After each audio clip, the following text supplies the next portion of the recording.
Alors, donc, dans le cadre de cette exposition, on voulait reprendre une œuvre de Hans Haacke qui est très célèbre, qui D'accord. s'appelle le Salomon Air Guggenheim Board of Trustees, qui est qui est une œuvre qui est composée d'une série de posters, Mhm.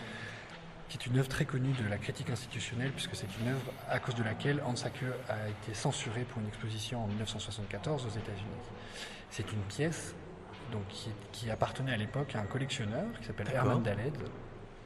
Et Herman Daled a légué l'intégralité de sa collection au MoMA l'année dernière. C'est très compliqué d'emprunter les pièces au MoMA, c'est même quasiment impossible. Et du coup, on était très emmerdés pour savoir comment faire pour retrouver cette pièce-là.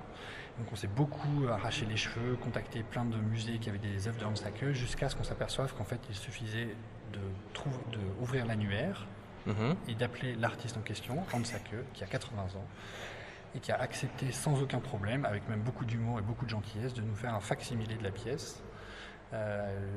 Donc une photographie, il a fait lui-même les photographies des posters à l'époque, et en nous disant juste de les détruire à la fin de l'exposition. D'accord. Voilà. Et tout ça ne nous a rien coûté. Bien. Mais par contre, il y a quelque chose que vous n'avez pas dit, c'est pourquoi cette œuvre a été censurée. Alors elle avait été censurée à l'époque parce que c'était dans le cadre d'une rétrospective de Hans Haacke au MoMA, au Guggenheim, pardon.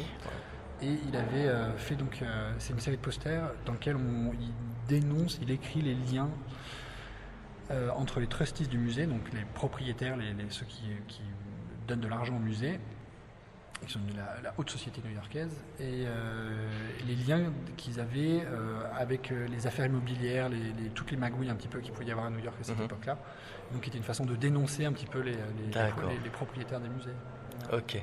Voilà, donc on connaît un petit peu mieux le fond de l'histoire.